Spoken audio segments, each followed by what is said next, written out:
Good afternoon, everyone. I welcome you back in the e-learning program organized by Vidyadesh Vidya Sankul under the guidance of Dr. G.M. Sutaria sir. Today we are going to today we are going to continue with chapter number 3, that is debentures, of part B, that is secretarial practice.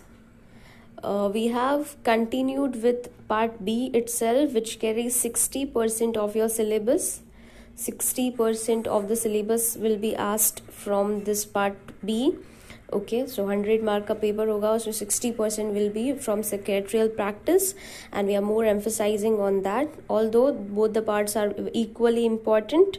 But this is something is going to be helpful to you in your career making also, and I hope you all have completed your fair book work till chapter number 2. So before we start the procedure of issuing the debentures, that is the next topic, we will just have a quick recap of debentures and its types. So debentures are very different from shares. You know that shares are part of ownership, while the debentures are the borrowed money. We are borrowing the money from the general public, but debentures holders क्या होंगे, वो owners नहीं है, वो we are borrowing their money from them. So हमको जिससे आप बोरो करते हो तो उनको आपको पैसे पे बैक करने पड़ते हैं, प्लस उस पर आपको कुछ इंटरेस्ट भी देना पड़ता है. जैसे this debentures when they will be issued, they will be issued like के 10% debentures, okay, and 15% debentures and 20% debentures, 7% debentures, like that only. Okay, while if you'll see the shares, तो shares कभी भी percentage पे issue नहीं होते, no matter if it is not fixed that every year the company will be is going to give them some money as a profit. Okay, तो debenture holder होने का फ़ायदा क्या होगा कि even if company earns profit और not, you will get your interest. Company loss में है, कंपनी प्रॉफिट में है, उससे हमारा कोई लेना देना नहीं है, but you will get the interest if you are holding the debentures. और कंपनी को भी उसको वापस करना पड़ेगा. देखो, इस डिबेंचर इशू करने में ना दोनों को फ़ायदा है. कंपनी के लिए क्या फ़ायदा है कि उसको इंटरेस्ट देना पड़ रहा है, पर उसके सामने उसको कोई भी इंटरफेरेंस नहीं है. डिबेंचर होल्डर्स का मैनेजमेंट में कोई इंटरफेयर नहीं कर सकते. They don't have voting rights, they don't have to conduct the annual general meeting, और they are not suppose to inform all the internal matters of the company. While share holders अगर वो बढ़ाएंगे, right, पैसे तो वो भी share holder से ही ले रहे हैं, राइट, दोनों से पैसे ले रहे हैं, पर उसमें अगर कैपिटल बढ़ाते हैं, शेयर कैपिटल बढ़ाते हैं, तो कंपनी को उसको इंटरेस्ट देना पड़ेगा शेयर होल्डर्स की तरफ, प्लस उसको डिबेंचर होल्डर्स का इंटरफेरेंस भी बर्दाश्त करना पड़ेगा कि चलो कोई भी मैनेजमेंट रिलेटेड डिसीजन है तो उसको डिबेंचर होल्डर्स को भी बुलाना पड़े अगर वो शेयर्स इशू करता है उनकी जगह. तो सो कंपनी के लिए भी बेनिफिट्स है कि उसको मैनेजमेंट के वे में कोई इंटरफेरेंस नहीं है, प्लस अगर कंपनी ज़्यादा प्रॉफिट कमाती है तो उसको बांटना नहीं है. सेकेंडली, ये जो डिबेंचर होल्डर्स को इंटरेस्ट देते हैं ना, उनको टैक्स बेनिफिट भी मिलता है. जैसे से फॉर एन एग्जांपल, कंपनी को अभी ना 30 lakhs का प्रॉफिट हुआ. ओके, 30 lakhs का प्रॉफिट हुआ. ओके, तो कंपनी को टैक्स कितने पे पड़ेगा? 30 lakhs पे. पर सपोज कंपनी ने डिबेंचर्स बोरो करे हैं और उसको से फॉर एन एग्जांपल 5 lakhs का इंटरेस्ट देना है कंपनी को. ओके, तो अभी कंपनी को प्रॉफिट टैक्स कितने में पे करना पड़ेगा पता है? 25 lakhs के ऊपर, because this interest on the debenture is their expense, तो उस पर उनका टैक्स का बेनिफिट भी बच जाता है, because it is debenture holders को जो टैक्स देते हैं, सॉरी इंटरेस्ट देते हैं, वो उनके लिए क्या हो जाता है, एक्सपेंस में क्रिएट हो जाता है. तो और वो एक्सपेंस डिडक्ट होने के बाद कंपनी को उसको दे हैव टू पे the tax. So in that also company is in the benefit that their tax saving is also being done. Then debenture holders के लिए क्या फ़ायदा है? डिबेंचर होल्डर्स के लिए सबसे पहली बात तो ये फ़ायदा है कि उनको फिक्स्ड अमाउंट ऑफ इंटरेस्ट मिलेगा. कंपनी प्रॉफिट कर रही है, कंपनी लॉस कर रही है, doesn't matter, they are getting the profit. Secondly, that जब कंपनी लिक्विडेट होती है, कंपनी अगर बंद हो जाती है, तो उनको सबसे पहले पैसे दे दिए जाते हैं, क्योंकि वो ऑनर्स नहीं है, वो बोरो, उनको उनका अमाउंट बोरो किया गया है, तो उनको सबसे पहले कंपनी को देना पड़ता है पैसा. Secondly, debentures are very secured. You can keep them as a security also. अगर आपको कहीं पे लोन लेना है तो debentures आप security के बेस पे रख सकते हो. They are valid. Secondly, that you don't have to see for the profit or loss of the company. It doesn't matter to them, okay?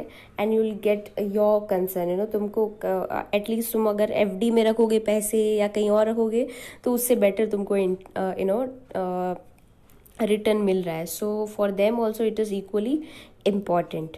Okay, and by the time you will get your money back also. Okay, so let's move ahead. Definition खास उसकी याद कर लेना, because it could be asked. Then types of debentures, first is mortgage debenture, कि जिसके ऊपर company एक charge create करती है, मतलब सिक्योरिटी क्रिएट करती है कि इन केस अगर कंपनी पे नहीं कर पाती है पैसे तो वो अपनी असेट बेच सकती है. अपनी असेट्स बेच कर भी उसको डिबेंचर होल्डर्स को तो पैसे देने ही है. देन फुल्ली कन्वर्टेबल डिबेंचर्स, मतलब after some time your debenture will be redeemed, मतलब उसको पे बैक करने का टाइम आ जाएगा और उस टाइम पे आप वो अपने जो डिबेंचर्स है आप उसको शेयर होल्डर्स की तरह ले सकते हो, मतलब आप उसके शेयर्स ले सकते हो. मतलब आपके सारे, सपोज मेरे पास 1 लाख के डिबेंचर्स हैं, तो आफ्टर सम टाइम्स जैसे उनका अग्रीमेंट हुआ होगा 10 साल का, 5 साल का, 15 साल का, 20 साल का, जितने भी साल का उनका अग्रीमेंट हुआ होगा कि चलो मुझे 20 साल के बाद my debentures are fully convertible debentures, मतलब मैं अपने 1 लाख के डिबेंचर्स के सामने 1 लाख के शेयर्स ले सकती हूँ आफ्टर 20 ईयर्स या 10 ईयर्स या 5 ईयर्स, व्हाटसएवर द कॉन्ट्रैक्ट इज. तो that is called fully convertible debenture, कि आपके डिबेंचर पूरे के पूरे शेयर्स में कन्वर्ट हो सकते हैं. हालांकि यू हैव ऑप्शन कि आप उसके पैसे भी ले सकते हो, ऐसा नहीं है कि कंपलसरी होता है, बट ये अग्रीमेंट हो जाता है कि कंपलसरी है या नहीं है. मोस्ट ऑफ द केसेस में कंपलसरी नहीं होता है. Okay, but you are be given an option that you can convert your borrowship to the ownership. आप अपने आप कंपनी के ओनर्स भी हो सकते हो, but after some time. Then partly convertible debentures, तो उसमें डिवाइड हो जाते हैं कंपनी के डिबेंचर्स, 2 पार्ट्स में डिवाइड हो जाते हैं कि एक पार्ट होता है वो पूरा कन्वर्ट हो सकता है और दूसरा पार्ट होता है वो कन्वर्ट नहीं हो सकता है. उसका रेशियो दे देते हैं 50-50, 40-60, 70-30, तो उसके अकॉर्डिंग होता है. वो अग्रीमेंट पहले ही होता है, ऐसा नहीं कि कंपनी बाद में कोई टर्म्स चेंज नहीं कर सकती है. At the time of issuing of the debentures only, it is being decided these are the partly convertible debentures and we will convert them or we will not convert them. ठीक है. Then last is non convertible debentures, मतलब ये debenture equity shares में convert होंगे नहीं. Debentures holder को उनके money back मिल जाते हैं बाय रिडम्पशन. ओके, जैसे कि उनका स्पेसिफाइड टाइम पीरियड खत्म होएगा उनको उनके पैसे वापस मिल जाएंगे. So this are the NCD, that is non convertible debenture. तो ये जब इशू होता है ना तब भी ऐसे होता है. 5% PCD, 8% FCD, 3% NCD. तो it is already decided, pre decided ही होता है कि ये कन्वर्टेबल डिबेंचर है, नॉन कन्वर्टेबल है, ये पार्टली कन्वर्टेबल है. तो it is already being decided when they are being issued. Issue के टाइम पे ही वो डिसाइड हो जाता है. Okay, so now you understood about the debentures and its types. Now we are going to start with the procedure of issue of debentures. Okay, procedure क्या बोल रही है? प्रोसीजर आ सकती है एग्जाम में. Any one the types could be also asked in your exam. So let's read this. There are specific provisions in the Indian Companies Act for issue of debentures. कि specific कुछ provisions है जो आपको follow करने ही रहेंगे. Company अगर पैसे उधार ले रही है तो वो शेयर होल्डर्स से, तो फिर कंपनीज एक्ट है प्रोटेक्ट करने के लिए उसके डिबेंचर्स होल्डर्स को. ओके, सो उसके लिए प्रोविजंस बनाए ताकि कोई भी फ्रॉड ना हो. It is necessary to comply with all the provisions at the time of issuing debentures. सारे प्रोविजंस को आपको फॉलो करना ही रहेगा. You have to comply with all such provisions at the time of issue of debentures. If any of these provision is not compiled, then the company or concerned officer of the company is liable for punishment. अगर आप follow नहीं करोगे सारे provisions तो आपको liability punishment आपको मिल सकती है, सब पूरी कंपनी को या इवन द कंसर्न ऑफिसर जिन्होंने जानबूझ के ये काम किया होगा. It is not necessary to ensure that there should be no risk or danger to the interest of debenture holder. ऐसा भी नहीं है कि बिल्कुल इतने ज़्यादा सेफ है, कोई प्रॉब्लम ही नहीं होगा. Problems are uncertain, any time it could arise. The procedure for the issue of debenture is as under. The procedure is given here. One by one we will discuss. The first one says that resolution by board of directors. तो first of all सबसे पहले क्या करना पड़ेगा, पहले घर के अंदर डिस्कस करोगे क्या करना है. तो पहले चीज़ होगी वो होगी बोर्ड ऑफ डायरेक्टर्स के साथ we will be discussing. So first of all the provision of debentures of articles of association of the companies are studied. पहले तो आपके घर के पेपर पढ़ो कि आपके आर्टिकल्स ऑफ एसोसिएशन क्या परमिट कर रहा है. Then the resolution is passed in the meeting of board of director to issue the debentures. उसके बाद बोर्ड ऑफ डायरेक्टर्स की मीटिंग में रिजोल्यूशन पास होता है that to issue the debentures और not. At the meeting the decision is taken regarding the amount of total issue. कितने पैसे आप इशू लेना चाहते हो, बोरो करना चाहते हो, और बोरो करोगे तो रेट ऑफ इंटरेस्ट कितना दोगे. पेमेंट ऑफ इंटरेस्ट, अभी देखो पेमेंट ऑफ इंटरेस्ट कैसा होता है. इट इज़ नॉट कि जैसे 5% डिबेंचर्स इशू किए, ओके, तो ये पूरा इंटरेस्ट सपोज एक शेयर होल्डर का 5,000 हो रहा है ओके. तो ऐसा नहीं है कि ज़रूरी नहीं है कि एनुअली दो, आप क्वार्टरली दे सकते हो, हाफ ईयरली दे सकते हो, या फिर ईयरली दे सकते हो. कि सपोज पूरे साल का 5,000 इंटरेस्ट बन रहा है तो यू कुड पे हाफ ईयरली 2,500 6 महीने में, फिर 2,500 बाद में 6 महीने में. सो वो भी कंपनी को प्री डिसाइड करना है कि पेमेंट ऑफ इंटरेस्ट कैसे रहेगा, whether you will go for quarterly कि हर 3 महीने में दोगे, और else you will be going for half yearly that आप हर 6 महीनों में दोगे, और else you will be going for the yearly system. So वो भी प्री डिसाइडेड होना चाहिए और that will be discussed by the board of directors. So amount of total issue, कितना अमाउंट इशू कर रहे हो, रेट ऑफ इंटरेस्ट कितना देने वाले हो, पेमेंट ऑफ इंटरेस्ट कितना रहेगा, कब रहेगा, okay. Number of debenture certificates and condition, कि नंबर ऑफ डिबेंचर सर्टिफिकेट्स यानी कि अगर टोटल इशू 10 लाख का है तो पर डिबेंचर होल्डर को पर डिबेंचर कितना भाव रखना है अपने को, ओके, कि 100 रुपीज़ सपोज के 10 लैक्स का इशू करना है अपने को, तो 100 रुपीज़ के 10,000 डिबेंचर रखेंगे, या फिर 10 रुपीज़ के 1 लाख डिबेंचर्स रखेंगे. तो वो उसका प्राइस मनी भी उनको पहले से ही डिसाइड करना पड़ेगा. सो उसके अकॉर्डिंग ही उसके नंबर ऑफ डिबेंचर सर्टिफिकेट वो डिसाइड करेंगे.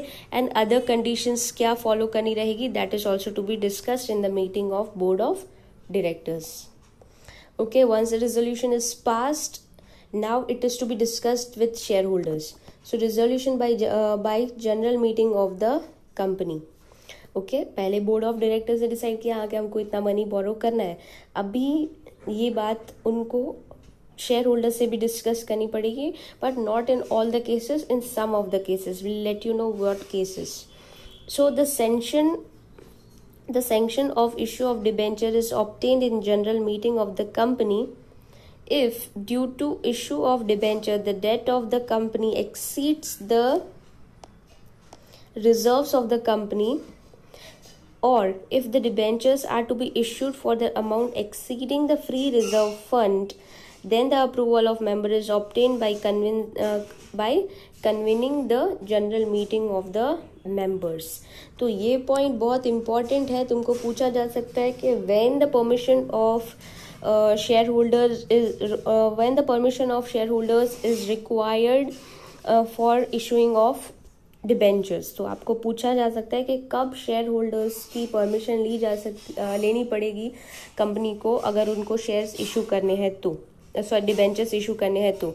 तो the conditions are very clear that when if due to issue of debentures issue करने से debt of the company exceeds the free reserves of the company. Now what are the free reserves? See, every year no company keeps certain amount as free reserves कि in case कोई emergency आ जाती है, या फिर in case के profit maintain करना है, या फिर some of the amount they keep for uncertainty, कि कभी भी कुछ भी हो सकता है तो उसके लिए रखना पड़ेगा।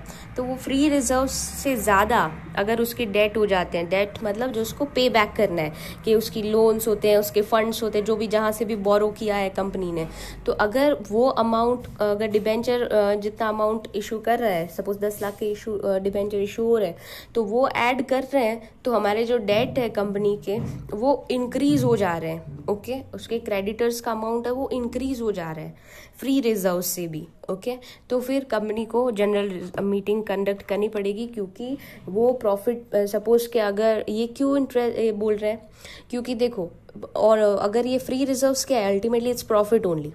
प्रॉफिट पे हक किसका रहेगा? शेयर होल्डर्स का रहेगा। तो अभी आप जितना प्रॉफिट नहीं है उससे ज़्यादा तो आप बोरो करके बैठे हो, तो इनकेस कंपनी लिक्विडेशन में चली जाती है तो आपको तो ये सारा अमाउंट पहले तो आप डिबेंचर्स होल्डर को दे दोगे, तो फिर हमारे लिए क्या बचेगा? शेयर होल्डर्स तो अपना बोलेगा ना कि मेरे लिए क्या बचेगा।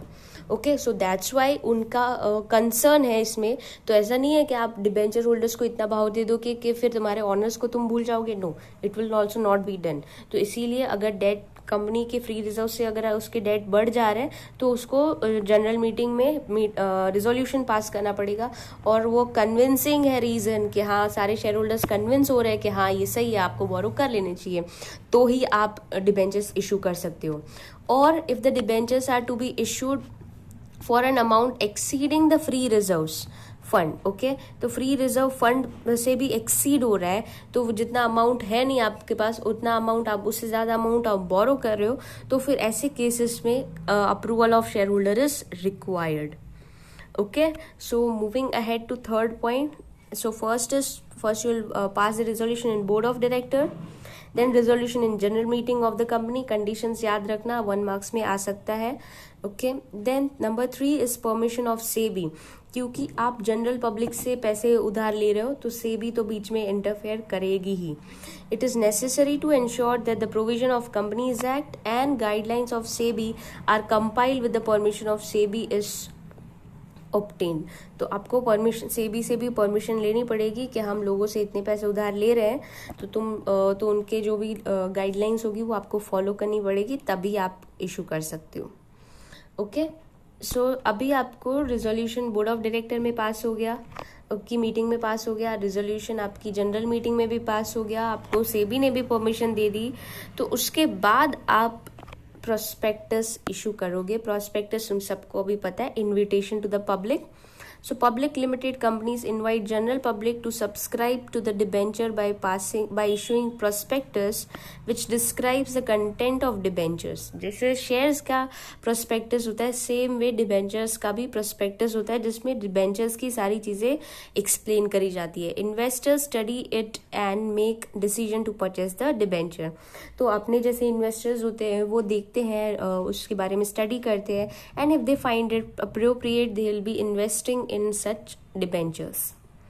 Alright, अभी आपने प्रोस्पेक्टस इशू कर लिया। अभी डिबेंचर होल्डर के डिबेंचर होल्डर्स के सेफ गार्ड के लिए, उनके कंसर्न के लिए we will be appointing trustees for debentures। trustees play very important role। they are for the safe, उनकी वजह से ही डिबेंचर होल्डर्स का इंटरेस्ट सेफ रहता है। So in order to safeguard the interest of debentures holders, a trust deed or debenture trust deed is prepared under the Trust Act। There is a Trust Act के उसके ऊपर trust deed बना जाता है। Trust deed is a document के जिसमें सारी terms और कंडीशंस लिखी होती है कि how they will be protecting your interest of the debentures। interest यानी not in terms of monetary but in terms of safety। The trustees of debenture are appointed in the company। तो company अगर debenture issue करे तो उसके लिए trustees भी, उनके protection के लिए ट्रस्टीज भी अपॉइंट करेगी। All right, moving ahead to next 6th point, agreement with underwriters। if the board of directors decides to enter into agreement with underwriter for the issue of debenture, it is done at this stage। the conditions are determined for both the parties. Underwriters कब आते हैं? Contract कब होता है? जब company को ऐसा लगता है कि शायद मेरे डिबेंचर्स शायद सारी जनरल पब्लिक इतने ना ले पाए, तो अगर उसका मिनिमम सब्सक्रिप्शन नहीं आएगा तो मुझे सारे के सारे जो पैसे मैंने बोरो किए मुझे वापस दे देने पड़ेंगे. So to safeguard their interest, what they do the agreement with underwriters. Okay, they appoint a few bankers or financial institutes as in underwriters who will be enter into the agreement. Okay कि जहाँ पे ऐसा होगा कि in case के मुझे minimum subscription नहीं मिला तो मेरा जो बाकी का अमाउंट होगा, सपोज 70% सब्सक्रिप्शन आया मेरे पास, तो 30% वो अंडरराइटर ले लेंगे और उसकी वजह से कंपनी भी सिक्योर रहती है, प्लस अंडरराइटर्स को भी उसका कमीशन मिल जाता है, plus general public also feel safe that okay अगर ये फाइनेंशियल इंस्टीट्यूट या ये बैंकर्स या ये लोग अगर कंपनी पे भरोसा कर सकते हैं और इतना इन्वेस्ट कर सकते हैं, so even we can do. The company must be trustworthy. So only this underwriters are into the contracts, because underwriter भी ऐसे ही तुम्हारे साथ डील नहीं करते हैं. वो भी कंपनी के ऊपर रिसर्च करते हैं और देखते हैं कि ये सच्ची में ये जो बोरो कर रहा है मनी, उसमें कैपेसिटी है ना वापस करने की, तभी वो अपना पैसा इन्वेस्ट करते हैं. बाकी वो भी अपना पैसा ऐसे इन्वेस्ट नहीं करते. Alright,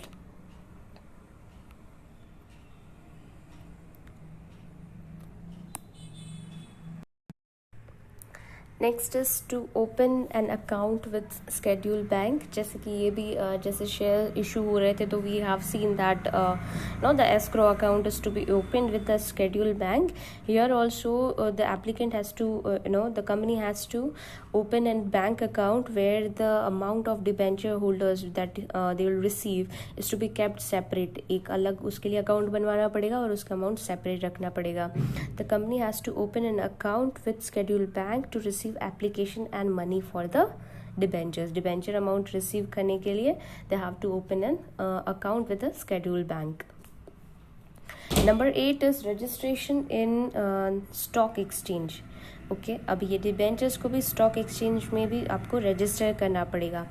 if it is so stated in the prospectus, the company has to apply to a recognized stock exchange for listing the debenture issue so that the debentures can be traded in the market. अगर आपके prospectus में लिखा है that these debentures are tradable, okay they can be traded in stock market, then you have to list these debentures into the stock exchanges so that the debentures holder can also trade कर पाए अपने debentures को. If the stock exchanges refuse to register or cancels the registration of debenture issue, the company has to pay back the money to the debenture holders. अगर आपने अपने prospectus में ऐसा बोला है कंपनी के बोरोवर्स को कि आप अपने डिबेंचर्स को आप ट्रेड कर सकते हो, पर आप अपना डिबेंचर्स स्टॉक एक्सचेंज पे लिस्ट नहीं कर पाए या आपका रजिस्ट्रेशन फेल हो गया या स्टॉक एक्सचेंज ने डिनाई कर दिया, कैंसिल कर दिया आपका रजिस्ट्रेशन, तो आपको जो पूरा अमाउंट जो आपने कलेक्ट किया था डिबेंचर होल्डर से वो आपको उसको वापस वापस दे देना पड़ेगा अपने डिबेंचर होल्डर्स को, because you have not fulfilled the commitment that you have given. Number 9 is to prepare allotment register for debentures. कि जैसे शेयर होल्डर्स को अलॉटमेंट रजिस्टर होता है वैसे ही डिबेंचर होल्डर्स का भी अलॉटमेंट रजिस्टर होता है. After the closure of subscription, जैसे ही सब्सक्रिप्शन क्लोज हो जाता है, राइट, सारी एप्लीकेशन रिसीव हो जाती है as specified in the prospectus में जो डेट्स दी है वो कंप्लीट हो जाती है. The company secretary has to prepare the basis of application received, कि आप किस बेस पे you'll allot these shares, whether you'll go for alphabetic order कि चलो मुझे सारे डी नाम के शेयर होल्डर्स को रजिस्टर कर देने, या फिर आप कुछ और रेशियो डिसाइड करते हो. जैसे यू आर डिसाइडिंग कि जिसने 10 एप्लीकेशन करी होगी आई विल गिव देम 5, जिसने 8 करी होगी I will give them 4, 1:1 ratio. So whatever ratios that you are deciding, that company secretary has to. Okay, so the company secretary has to prepare a register on the basis of application received. and a decision regarding come to page number 114 everyone. A decision regarding allotment of debenture is taken in the meeting of board of directors. Okay, तो उसके लिए board of directors में ही decide हो जाएगा. After deciding all the allotment of the debenture, the process of remittance of debenture certificate is concern कि कैसे अभी जो डिबेंचर्स अलॉट जिसको हो गया उसको आपको अभी डिबेंचर सर्टिफिकेट्स भी देने रहेंगे. Process of remittance of debenture certificate is commenced, मतलब उनको अभी प्रोसीजर आपको स्टार्ट करनी है कि आप कैसे उनको डिबेंचर सर्टिफिकेट देना शुरू करोगे. Number 10th is, which is important, debenture certificate. If the subscription to the debenture is to be made through part payment of debenture money, then after receiving the full amount towards the debenture allotted, the company secretary prepared debenture certificate and in accordance with the provision of Companies Act dispatches the certificate to debenture holder. अगर parts में कर रहा है like allotment में 5 rupees then application में 5 rupees then allotment में 3 and then another call for 2 rupees. So parts में अगर जैसे हमने शेयर्स का भी देखा था कि call up capital and all such things. So अगर इसमें भी अगर पार्ट्स में कंपनी डिबेंचर होल्डर का अमाउंट मंगवा रही है तो उस टाइम पे जब कंपनी के डिबेंचर्स फुल्ली पेड अप हो जाते हैं कि अगर 10 रुपीज़ का डिबेंचर है तो now it is fully paid up, सारा अमाउंट कलेक्ट हो चुका है, उसके बाद ही कंपनी सेक्रेटरी डिबेंचर सर्टिफिकेट उनको इशू करेगा. उसके पहले डिबेंचर सर्टिफिकेट आपको मिलेगा नहीं. So these are the 10 points which are to be kept in the mind when which is called the procedure of issue of debentures. So this procedure is to be kept in the mind, and again this is procedure, so that's why the point should come on in a line itself. First the resolution in board of director will be passed, उसके बाद दूसरा resolution general meeting में pass होगा. वो कब होगा? when the debt of the company exceeds the free reserve of the company or if the debentures are to be issued for an amount exceeding the free reserves fund. तो अगर ये दो conditions होंगी तो फिर general meeting में resolution pass करना पड़ेगा. Okay, permission. उसके बाद घर में आपने बात कर ली, अभी आप बार वालों से भी बात करोगे. That is permission of SEBI is to be taken. SEBI ने भी आपको परमिट कर दिया, फिर आप डिबेंचर होल्डर्स को इनवाइट करोगे, आप प्रोस्पेक्टस इशू करोगे. उसके बाद प्रोस्पेक्टस इशू कर दिया, फिर डिबेंचर होल्डर के सेफ गार्ड के लिए आप उस ट्रस्टीज को अपॉइंट करोगे. ओके, और उस ट्रस्टीज के साथ ट्रस्ट डीड बनता है कि आपको ये चीज़ें डिबेंचर होल्डर के इंटरेस्ट में करनी है, which will be under trust act. Okay, फिर आपने परमिशन ले ली सेबी से, आपने प्रोस्पेक्टस इशू कर लिया, आपने ट्रस्टीज़ को अपॉइंट कर लिया. अभी आपको अंडर राइटर्स, इन केस आपको मिनिमम सब्सक्रिप्शन नहीं मिला तो आपको अंडर राइटर्स के साथ भी agreement फाइल कर देना है. But it is not compulsory that if it not every company goes with such underwriter agreement. If the company is confident that नहीं मुझे तो मिल ही जाएंगे, तो दे मे नॉट इवन file the agreement with underwriters. Then उसके बाद अंडरराइटर्स के साथ भी आपका काम हो गया, तो अभी आपको बैंक अकाउंट खुलवा दो शेड्यूल बैंक में. ओके, उसके बाद रजिस्ट्रेशन इन स्टॉक एक्सचेंज. अगर आपने बोला है कि हमारे शेयर्स ट्रेड कर पाओगे आप, तो आपको स्टॉक एक्सचेंज में रजिस्टर करवाना पड़ेगा. इन केस रजिस्ट्रेशन नहीं होता या अप्रूवल नहीं मिलता स्टॉक एक्सचेंजेस में से, तो आपको पूरा मनी उसको पे बैक कर देना पड़ेगा. आफ्टरवर्ड्स अभी रजिस्टर भी हो गया, आपने अकाउंट भी खुलवा दिया. अभी to prepare allotment register for debentures, कि आप अलॉटमेंट कैसे कर रहे हो, किसको कर रहे हो, तो उसका अलॉटमेंट रजिस्ट्रेशन बनाओगे, और वो कौन बनाएगा? कंपनी सेक्रेटरी बनाएगा. आफ्टरवर्ड्स जब उसका फुल्ली पेड अमाउंट आ जाता है, आपके पास सारे पैसे मिल गए, तो आप डिबेंचर सर्टिफिकेट इशू कर दोगे सारे डिबेंचर होल्डर्स को. So this is the procedure. It could also be asked in 4 marks question.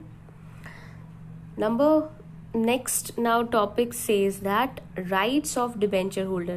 अगर आप debentures ले रहे हो, right, तो आपके क्या rights होंगे? What benefits you will get if you are holding the debentures, which is very important. कि you should be knowing that why should you buy debentures, why you should not go for ownership and why you should go for debentures.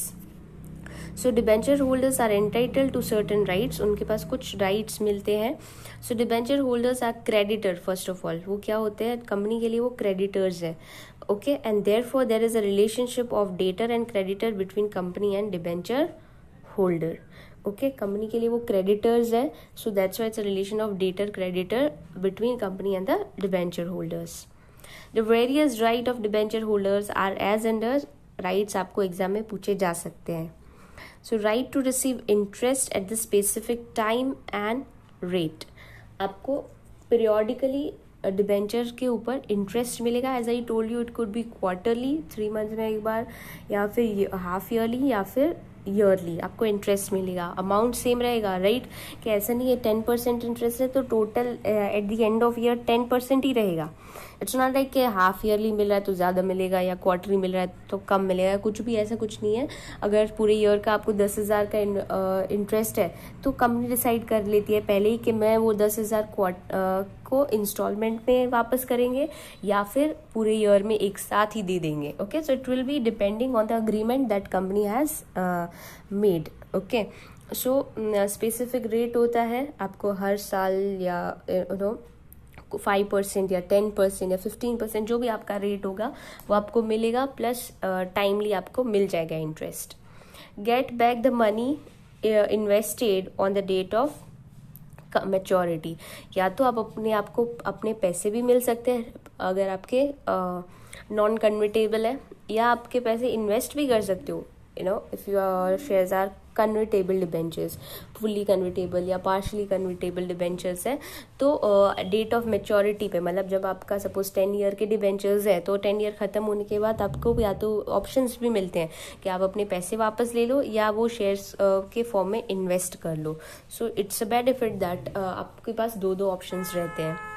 To examine and study the document at the registered office of the company. Anytime you can go and examine all such documents related to debentures at the registered office of the company, because you have a right that you have you have given your money to the company, so you have such right to obtain information by depositing the requisite fees.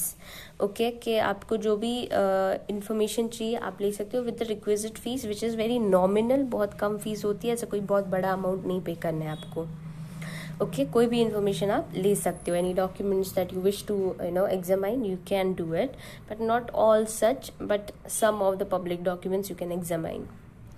Number 5 is company prepares a trust deed with debenture holders. एक trust deed file होता है company के साथ. जैसे कि आपने देखा that हमने डिबेंचर्स इशू होते हैं तो ट्रस्टीज को अपॉइंट करते हैं, तो उसके लिए ट्रस्ट डीड बनता है, वो डॉक्यूमेंट बनता है. Deed is nothing but an agreement kind of thing. So debenture holders have right to be informed that functioning is conducted according to the provision of the deed. तो इसीलिए आपको भी एक शांति हो जाती है कि ये डीड में सब कुछ लिखी है चीज़ें, और that is in the safeguard of ours, right. Then right to appoint debenture trustee to safeguard the interest of debenture holders.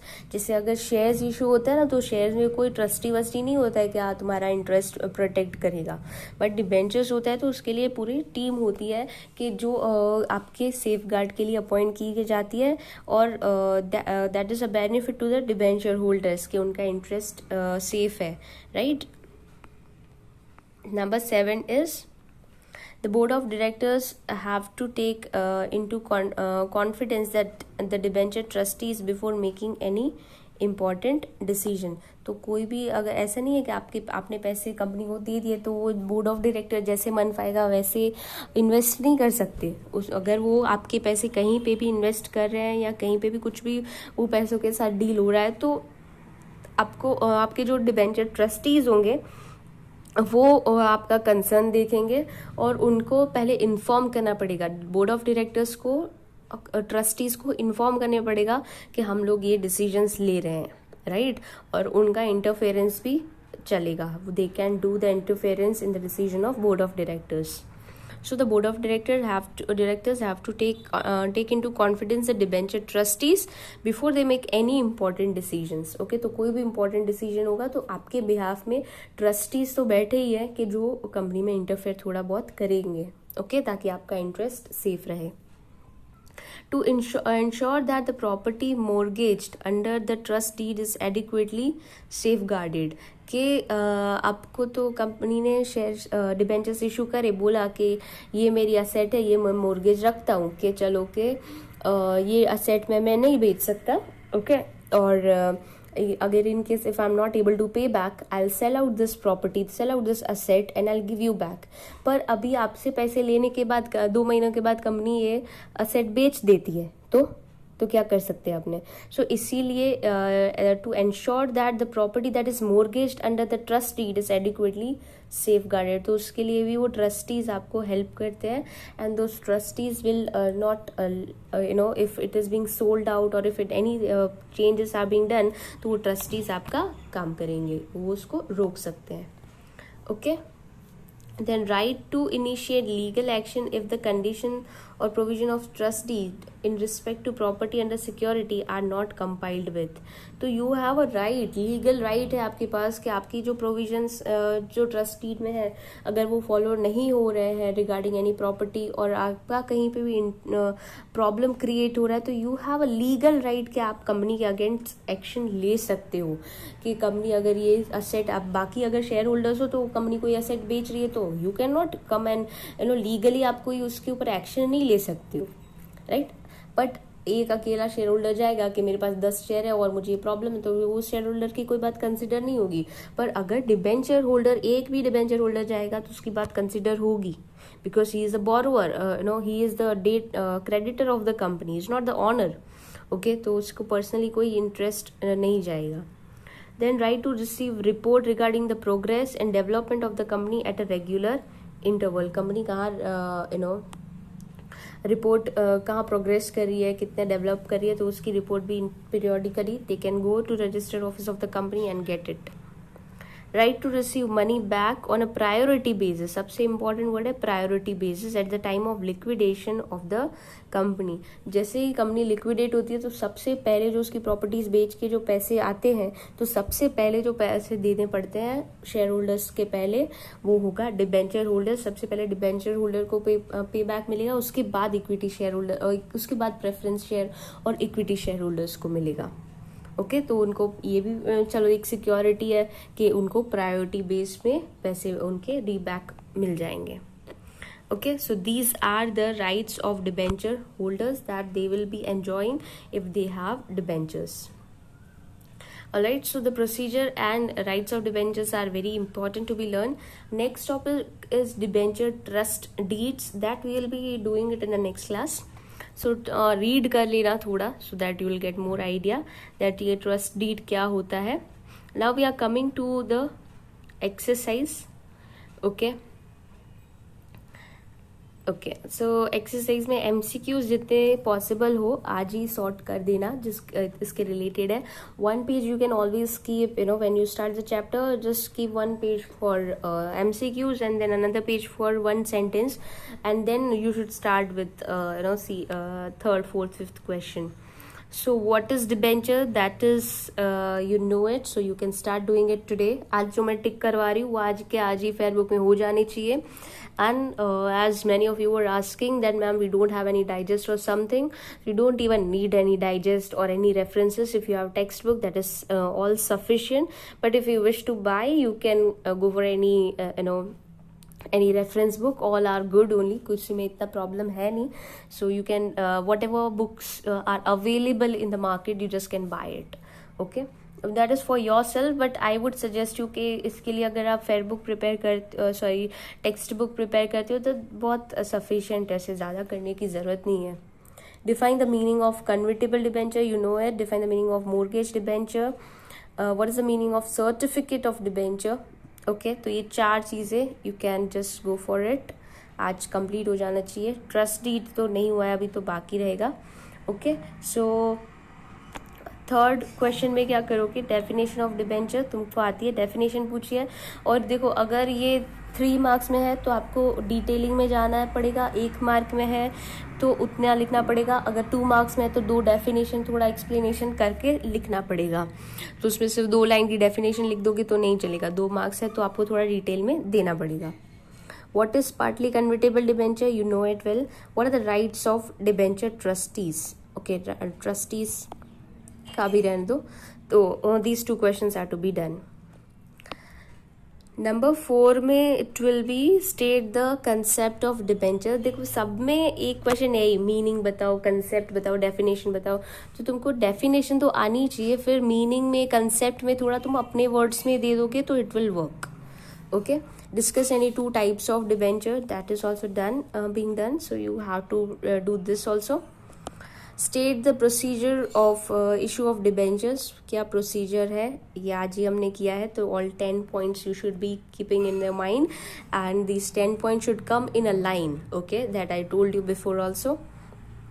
Discuss the debenture trustee, जो हमने नहीं किया अभी, so you don't have to do. Clarify the procedure of transfer of debentures. So ये भी हमारा topic बाकी है, so we will not be doing. Number 5 it is answer the following questions in detail. मतलब 4 मार्क में ये आ सकता है generally. State the meaning of debenture and explain its type. हर किसी में देखो कंसेप्ट या मीनिंग या डेफिनेशन आ ही रहा है, तो वो तो पहला टॉपिक अच्छे से कर ही लेना. डिस्कस द प्रोसीजर, ये हमने कर दिया है types, so you should be writing it. सब में देखो सेम ही है, तो टाइप्स मतलब तुमको पता चल रहा है 2-2 लाइन्स के ही है, तो अच्छे से लिख लेना.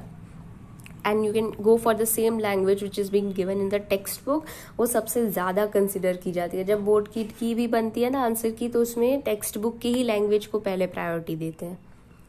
Discuss the procedure of issue of debenture as per the provision of companies act 2013. जो प्रोसीजर आज ही हमने की है, that is to be done. Okay. Then explain the difference between share and debenture. तो वो अभी बाकी है, तो that is not to be done now. So these questions you must be doing it in your fair book, and please do your work regularly, so that एक साथ पूरा work इकट्ठा ना हो जाए. Alright. So make sure that जो topic जब चला है तो उसके रिलेटेड जो भी क्वेश्चन आंसर्स है, that is to be written on the very same day itself. And periodically I'll be checking your mails, that homework mails that you are sending. Along with that assistant, even वो assistant तो check करते हैं, but even I will check it personally. So make sure that whatever you give should be nicely given and actually being done, not being copied or something like that. Okay, so up till this we are keeping everyone. Thank you and have a nice day ahead.